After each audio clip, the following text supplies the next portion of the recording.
안녕하세요. 박다영입니다. 네, 이제 투표가 끝나고 어제 개표 결과가 나왔죠. 거의 박빙이었고 이제 여러분이 지지하는 분이 당선이 되었든 아니면 그 반대쪽이 당선이 되었든 새로 당선된 윤석열 당선인이 앞으로의 우리나라 정책들을 이제 끌어가는 역할을 하시겠죠. 물론 한꺼번에 모든 것이 확 바뀌지는 않겠지만 과연 그 공약들을 한번 보면서 우리 세종시 그리고 지금 부동산 시장 어떻게 좀 변화할까 한번 예측을 해보는 시간을 가지도록 하겠습니다. 먼저 세종시와 이게 충청권에 어떤 공약들을 했었는지 잠깐 살펴보도록 하겠습니다. 새 정부 지역 현안, 세종시는 행정수도 완성 탄력 전망. 네, 세종시를 행정수도로 만든다 하는 것이 노무현 정권부터 시작되어 온 그런 목표였는데 중간에 좀 숨죽여 있기도 하고 딴 길로 갈까 싶기도 하고 안 될까 하고 의심하기도 하고 그랬었습니다. 그러다가 이제 세종 국회의사당이 오는 것으로 결정이 났고요. 거기에 뒤이어 또 어떤 기관들이 세종으로 와서 행정수도를 완성할 것인가에 대한 기대감이 있었는데요. 그 내용인 것 같습니다. 한번 읽어보도록 하겠습니다. 네, 제20대 대선에서 국민의힘 윤석열 후보가 10일 당선돼 충청권 최대 현안인 세종시는 행정수도 완성에 탄력이 붙을 전망이다. 네, 행정수도 완성. 계속 우리가 울부짖어온 그런 내용입니다. 윤 당선인이 선거운동 기간인 지난 1월 20일 세종시에서 열린 국민의힘 세종시 선거대책위원회 발대식 및 필승 결의대회에 참석해 이런 내용의 세종시 발전 전략을 핵심 공약으로 제시했기 때문이다. 그는 세종시를 행정수도 완성과 미래전략특별시 육성 등 투트랙 전략으로 발전시키겠다고 공약했다. 세종시는 행정수도 완성의 핵심 전략은 청와대 제2집무실 설치. 네, 요게 이제 다음 어떤 목표가 되겠습니다. 국회 세종의사당 개원, 아마 윤 당선인의 임기 내에 개원이 될 듯 합니다. 27년도, 8년도 한 그 정도에 이제 오는 것으로 알고 있어요. 그리고 디지털 미디어 센터 조성 등이다. 윤 당선인은 당시 청와대 제2집무실 설치와 관련해 세종시가 실질적인 행정수도 기능을 할 수 있도록 세종시 집무실에서 격주로 국무회의를 개최할 계획이다라고 밝힌 바 있습니다. 그러니까 세종시로 대통령이 직접 2주에 한 번씩은 와 있을 것 같네요.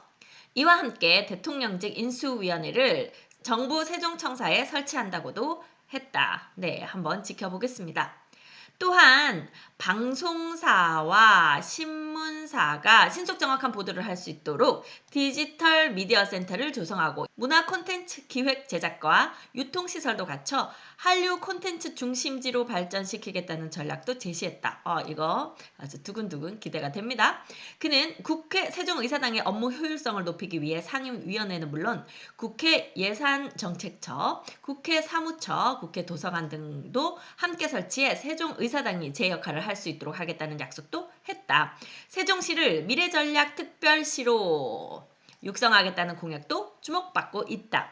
왜 세종시를 이 미래전략특별시, 미래산업의 핵심을 세종시로 잡는지에 대해서는 제가 지난번 영상에서 한번 설명드린 적이 있는 것 같습니다. 지금 미래로 가는 산업의 아주 중심에 그 스마트 국가 산단이 있고 스마트 시티가 이제 5생활권에 구현이 되겠죠. 이제 그런 것들이 미래전략특별시로 세종시를 주목하고 있는 이유이기도 하겠습니다. 미래전략특별시 육성 공약은 충청권 광역철도망 구축. 네, 이 과제도 지속적으로 우리 충청권에서 제시하고 있는 그 부분이죠. 대전 세종 경제자유구역 지정, 중입자 가속기 암 치료센터 설립, 글로벌 청년 창업빌리지 조성. 이제 창업진흥원이 4-2 생활권에 있죠. 서울대, 충남대 등 7개 대학 세종 공동 캠퍼스 조기 개원 등이다. 이것 역시 4-2 생활권 공동 캠퍼스에 지금 이제 건축이 들어간 상태입니다. 네, 그와 더불어서요, 경기도 과천에 있는 방사청, 방위사업청이 이제 대전으로 이전하는 것도 논의를 본격화할 것으로 보입니다. 윤 당선인은 후보 시절 대전을 처음 방문한 자리에서 계룡대 3군 본부, 계룡대에는 육해공군 본부가 다 있습니다. 그리고 국방과학연구원이 대전 쪽에 있죠. 그래서 이 두 군데와 가까운 대전으로 방사청을 이전하겠다고 공약했다고 합니다. 네, 당시 정치권에서 논의 중인 항공우주청을 경남에 설립하겠다고 공약한 터라 이 기관 유치를 위해 노력해온 대전에서는 당시 윤 후보가 대안으로 제시한 방사청 이전 공약이 높은 관심을 받았다고 합니다. 윤 후보는 방사청은 3군 본부, 국방과학연구소 등과 함께 있는 것이 맞다며 대전 이전을 약속했다고 합니다. 경제자유구역 지정과 호남고속도로 대전 구간 확장, 제2대덕연구단지 조성 공약도 힘을 받을 것으로 보인다. 시 관계자는 방사청이 대전으로 온다면 두 팔 벌려 환영할 일이라며 방사청은 방사청대로 두고 시의 우주청 유치 전략을 대통령직 인수위원회에 전달할 방침이라고 말했다고 합니다. 자, 윤 당선인의 7대 충남 공약도 순풍을 탈 것으로 보인다. 7대 공약은 충청 내륙철도, 중부권 동서횡단철도 건설과 내포 신도시 탄소 중립 시범도시 지정, 천안 성환 종축장 이전 부지 첨단 국가산업단지 조성. 성환 쪽에 첨단 국가산단 조성하는 거 이런 게 있었네요. 서산 민항건설, 수도권 공공기관 혁신도시 이전 추진, 국립경찰병원 설립, 가로림만 국가해양공원 조성 등이 충청권 7대 공약이라고 합니다. 자, 이렇게 세종과 충청권의 공약 알아봤고요. 이것이 이제 얼마나 잘 지켜질지, 얼마나 빨리 지켜질지 한번 우리가 관심 있게 들여다봐야겠죠. 다음은 부동산 정책에 관련된 것을 한번 보도록 하겠습니다. 네, 윤석열 후보의 이 공약집에 나와 있는 내용입니다. 일단 이 10가지 큰 전제의 공약이 있었고요. 그 중에 일단 오늘은 부동산 부분만 살펴보도록 하겠습니다. 네, 먼저 부동산 정책에 있어서는요, 부동산을 정상화시키겠다. 지금 너무 비정상적으로 되어 있어서 정상화시키겠다 하는 것이 공약에 들어있네요. 자, 큰 제목만으로 보면요. 수요에 부응하는 충분한 주택 공급. 일단 지금 수요가 부족해서 주택, 특히 아파트 매매가가 많이 오른다고 하는 것이 일치된 견해였죠. 그래서 이재명 후보도 이 주택 공급에 대한 부분은 상당히 이제 많은 주택수를 공급하겠다 얘기가 있었습니다. 자, 다음은요. 재개발, 재건축, 리모델링 활성화로 수요 맞춤형 공급 확대. 같이 공급을 중요하게 생각했었지만 이제 이재명 후보하고 윤석열 후보하고는 약간 결이 다른 부분이 있었는데요. 이 윤석열 후보 같은 경우는 사실 서울시 내에서 보면 이제 새로 아파트를 지을 만한 땅들이 많이 남아있지 않습니다. 그런데 공급을 늘리려고 하면 두 가지 방법이죠. 현재 낡은 지역 그 뭐 단독주택지라던가 아니면 뭐 낡은 아파트라던가 이런 것들을 다시 부수고 다시 지으면서 좀 더 많이 세대수를 많이 늘린다던가 하는 이제 요 방법을 쓰는 그것이 하나의 공급 대책이 되고요. 또 하나의 공급은 민간들이 가지고 있는 주택들이 시장에 매매로 많이 나오게 한다. 요것이 이제 두 번째 공급을 늘리는 정책이 될 것입니다. 그래서 요 재개발, 재건축, 리모델링 활성화로 요 수요 맞춤형 공급을 확대한다. 지금 이미 그 오세훈 시장이 되면서 실제로 이제 재개발, 재건축 요 부분이 많이 좀 활성화되고 있죠. 용적률도 지금 상당히 상향시켜주면서 재건축이 아주 핫하게 진행되고 있다고 들었습니다. 여기에 이제 이 윤 후보가 힘을 더 실어주는 그런 모양이 될 것 같아요. 그리고 일기 신도시 재정비, 양질의 주택 공급을 하겠다. 소규모 주택 정비 활성화하여 거주 환경을 개선하겠다. 주택 임대 시장을 정상화하겠다. 지금 임대차 3법 때문에 지금 막 금액도 뭐 중구난방 서로 간의 임대인과 임차인 간의 어떤 힘 겨루기 이런 것들로 상당히 시장이 좀 비정상적이다 이렇게 보는 것 같습니다. 임차인의 주거 안정을 강화하겠다. 공공임대주택과 함께 민간임대주택도 활성화하겠다. 지금 민간임대주택, 민간임대사업자, 아파트 부분은 다 이제 막 없애버리고 뭐 이런 것들이 있었는데 다시 활성화하는 쪽으로 선회하겠다. 공시가격 환원하고 지금 공시가격을 뭐 매년 지금 어마어마하게 올라가고 있어서 여러 가지 세금의 기준이 되는 이 공시가격이 많이 압박감으로 좀 다가오고 있죠. 부동산 세제를 정상화하겠다. 대출 규제를 주택 대출 규제를 완화하겠다. 요 지금 대출 규제가 되어줘야 매수하실 분들이 좀 숨통이 트일 겁니다. 다양한 주택금융제도로 주거사다리를 복원하겠다. 네, 지금 돈이 없는 사람들이 아예 집을 사서 그걸로 다음 단계로 넘어갈 수 있는 그 상황을 다 이제 차단이 되었었잖아요. 이제 그런 것들을 다시 복원하겠다. 그 외에도 중국인들이 들어와서 우리나라의 부동산을 많이 사가는 그런 시기였었는데요. 외국인 주택 투기 방지, 국민 거주권을 보호하겠다가 큰 부동산 정상화를 위한 큰 제목이 되겠습니다. 그래서 조금 더 자세하게 보시면 5년간 250만 호 이상을 공급하겠다. 그중에 수도권이 130만 호 이상, 최대 150만 호까지 공급을 하겠다. 네, 그렇게 되어 있어요. 각각에 대한 요 내용들은 직접 한번 공약집을 읽어보시면 되겠습니다. 네, 또한 재개발, 재건축, 리모델링을 활성화해서 수요가 있는 곳에 공급을 늘리겠다. 사람들이 살고 싶은 곳에 공급을 많이 해줘야 되죠. 사람들이 이 동네에 살고 싶고 직장이 있는 주변에 살고 싶은데 뭐 직장에서 2시간 떨어진데 아무리 주택을 많이 싸게 지어준다 한들 2시간 출근 2시간 퇴근하는 것은 이 삶의 질을 떨어뜨리는 그런 상황이 되는 거니까요.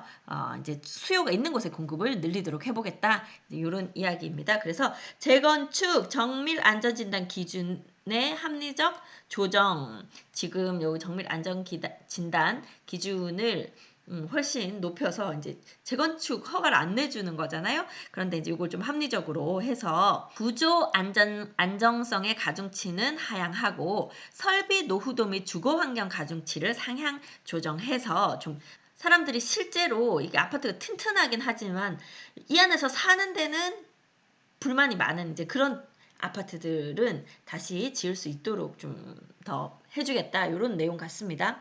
그리고 우리가 재건축 할 때 초과이익 환수제 때문에 실제로 기껏 우리가 다 불편함을 감수하고 재건축해 놨는데 거기에 이제 초과로 들어오는 세대에 대한 그 이익을 국가가 다 가져가겠다 하니까 진행 안 된 부분들 있잖아요. 그런데 이거를 좀 완화해서 서로 이익을 좀 나누어 가질 수 있도록 이렇게 하는 부분이 있는 것 같습니다. 네, 그리고 분양가 규제 운영을 합리화하겠다. 이 분양가 상한제가 문제가 많다고 많은 분들이 지적을 하셨죠. 실제로 분양가 상한제로 싼 가격으로 아파트가 분양이 된다고 해서 그 주변 아파트 값이 떨어진다기보다는 이 아파트를 로또 분양 당첨돼서 로또 분양 받은 다음 그것을 2배, 3배 비싼 금액으로 되파는 데만 쓰인 그런 상황이 되기 때문에 이 분양가 상한제가 누구의 주머니를 불려주는 정책이냐. 차라리 질 좋은 아파트를 그냥 짓도록 민간에다가 맡겨두는 것이 더 좋지 않을까 이런 얘기들도 많이 나왔었습니다. 자, 그 외에도 몇 가지가 있고요. 다음으로 넘어가 보겠습니다. 네, 1기 신도시를 재정비하여 차세대 명품 도시로 재탄생시키겠습니다. 1기 신도시 분당, 일산, 평촌, 삼본, 중동. 네, 요 신도시들 이제 오래돼서 노후화돼서 동네도 낡고 아파트도 낡고 그러다 보니까 이제 재건축하고 싶은 그런 시기가 됐죠. 이제 이런 것들도 재정비하겠다. 저층 단독 다가구 주택 정비를 활성화하여 거주 환경 수준을 높이겠다. 좀 이렇게 살기 불편한 지역들, 살기 좋도록 소규모 주택 정비 사업도 적극 활용하겠다. 주택 임대 시장을 정상화해서 임차인의 주거 안정을 강화하겠다 되어 있네요. 임대차법 전면 재검토 이거 계속 이야기가 나왔습니다. 임대차 3법은 차라리 완전히 없애고 그 이전으로 돌아가는 것이 더 안정화될 것이다. 이런 얘기들 많았는데요. 어떤 식으로 전면 재검토한 이후에 정책이 나올지 기대가 됩니다. 또 등록 임대사업자 지원 제도도 재정비하겠다. 지금 임대사업자에 대한 그 지원을 거의 이제 줄여놨는데요. 다시 좀 부활해서 임대사업자들이 민간 임대로 전월세를 많이 공급할 수 있도록 이렇게 하려고 하는 것 같습니다. 또한 공공임대주택과 함께 민간 임대주택을 활성화해서 전월세난을 해소하겠다. 이런 정책도 있고요. 자, 부동산 세제를 정상화하겠습니다. 어떤 게 정상화할지는 한번 찾아보겠습니다. 네, 먼저 부동산 공시가격을 2020년 수준으로 환원하겠다. 이렇게 나왔네요. 공시가격에 따라서 우리가 뭐 재산세, 종부세, 그 다음에 건강보험 이런 것들이 다 나오죠. 사실 작년에는 우리 건강보험료도 많이 올라서 다들 엄청 놀랐었는데요. 뭐 재산세, 종부세 다 오르고 세금을 너무 많이 뜯어가니까 지금 어찌할 바를 몰라서 아마 그래서 올해는 6월 1일 되기 전에 빨리 매도하고 싶다 이런 분들이 좀 계셨던 것 같습니다. 그리고 종합부동산세를 지방세인 재산세와 장기적으로 통합을 추진하겠다. 실제로 이게 이제 이중과세 된다고 하는 부분이었잖아요. 그래서 뭐 재산세 내는 부분은 종부세에서 빼준다 뭐 이런 것들이 있기는 했지만 어쨌든 이렇게 내가 단순히 소지하고 있는 것에 대해서 부과하는 세금이 지나쳐서 실제로 노년에 집 하나밖에 가진 것이 없는데 그것도 내가 투기로 사둔 것이 아니라 그 지역에 오래 살았는데 그 지역 땅값과 함께 지역에 대한 프리미엄이 붙어서 집값이 비쌀 뿐인데 세금을 어마어마하게 내라고 하니까 지금 수입이 없는 상태에서 그것을 낼 수가 없는 이런 상황도 발생을 하고 있죠. 자, 공정시장가액 비율로 현재 수준의 95%에서 동결하겠다. 원래 이제 민주당에서 이전에 냈던 안은 이제 100%까지 올리겠다 하는 것을 일단 95% 수준에서 동결을 하고요. 그리고 1주택자 세율을 문재인 정부 출범 이전 수준으로 인하하겠다. 1주택자에 대한 세금 이렇게 너무 많이 물리는 거 문제 있다 했었죠. 그리고 1주택자 비조정 2주택자를 이제 세부담 상환율이 150%까지 올리겠다고 한 것을 50%로 내리고 또 조정지역 2주택자나 3주택자 법인을 300%까지 세부담 상한을 300%까지 주었던 것을 200%로 좀 인하를 하겠다. 이렇게 된 부분이 있고요. 1주택 장기 보유자에 대해서는 연령과 관계없이 매각하거나 상속할 때까지 납부 이연을 허용하겠다. 이런 부분도 있네요. 또한 보유주택 호수 몇 채를 가졌냐에 따른 차등 과세를 가액 기준 과세로 전환하겠다. 그러니까 금액이 별로 크지 않지만 여러 채를 가진 사람이 합해서 이제 요 정도밖에 안 내는데 금액이 이렇게 큰 거 한 채 가진 사람과 뭐 같은 세금을 내더라. 말이 안 된다. 그래서 이제 가액 기준으로 전환을 하겠다. 이런 내용도 있었습니다. 또한 양도세에 있어서요. 다주택자 중과세율 적용을 일단 최대 2년간 한시적으로 배제해 주겠다. 지금 중과세율 20% 30% 나오는 것을 배제해 줄 테니 2년 안에 한번 정상적인 양도소득세 금액으로 팔아보시오. 이렇게 했습니다. 취득세인 경우에도요. 네, 무주택자이거나 처분조건 1주택자는 1%에서 3%의 기본세율인데 1%에서 3% 기본세율이라고 하는 것도 지금 단일화 시켜주면 좋겠다. 뭐 이제 요 얘기도 나오고요. 근데 이제 2주택이 되면 취득세가 8.8%로 너무 심하게 많이 올라가죠. 네, 8%의 지방세 0.8%까지 해서 8.8%고요. 그리고 3주택이 되면 13.2%로 올라가죠. 지방세까지 해서. 그래서 이렇게 많이 올라가는 것을 취득세에 대해서도 좀 조정을 좀 해보겠다 하는데요. 1주택자의 원활한 주거 이동을 보장하기 위해 1에서 3%인 세율을 일단 단일화하거나 그러면 뭐 1%로 단일화할 가능성이 높죠. 또는 세율 적용 구간을 단순화하겠다. 이거 금액을 그냥 일반인이 얼마 나올지 몰라요. 이게 막 우리가 프로그램 돌려가지고 찾아봐야 되는 그런 상황이고요. 단순 누진 세율을 초과 누진 세율로 전환하겠다. 생애 최초 주택 구매자에게는 취득세 면제나 또는 1% 단일 세율을 적용하겠다. 조정지역 2주택 이상에 대한 누진 과세를 완화하겠다. 이런 정책들이 나왔습니다. 네, 그리고요. 이제 매수하실 분들에게 좋은 소식은 주택 대출 규제를 완화하고 다양한 주택금융제도로 주거사다리를 복원하겠다. 이렇게 나왔네요. LTV 규제를 합리적으로 개편하고요. LTV 규제를 단순화하고 주택수에 따른 규제 방식으로 전환하겠다. 네, 자세한 내용은 여러분들도 한번 찾아서 보시기 바랍니다. 뭐 생애 최초일 때는 70% LTV 적용하겠다. 뭐 주택수에 따라서 LTV 상한을 40%, 30% 이렇게 뭐 차등화하겠다. 이런 내용들이 있습니다. 또 신혼부부 또는 생애 최초 주택 구매자 내 집 마련 금융 지원을 강화하겠다. 지원해주겠다. 처음 집 장만하는 사람들에게. 신혼부부 4억 원 한도에서 3년간 저리 금융 지원하고요. 생애 최초 주택 구매자 이 경우는 신혼부부 아닌 경우인데요. 3억 원 한도에서 3년간 저리 금융도 지원하겠다. 또 청년 신혼부부 전세 대출 및 대출 상환 이자도 지원하겠다. 이런 정책들이 있습니다. 또한 외국인 투기성 주택 거래를 규제해서 국민의 거주권을 보호하겠다. 이미 많이 뺏긴 것 같기는 하지만요. 비거주 외국인 주택 거래 허가제를 도입해서 외국인 주택 투기를 방지하겠다. 외국인 주택 거래 자금 출처 조사를 내국인과 동일하게 적용해서 자금 출처를 조사하겠다.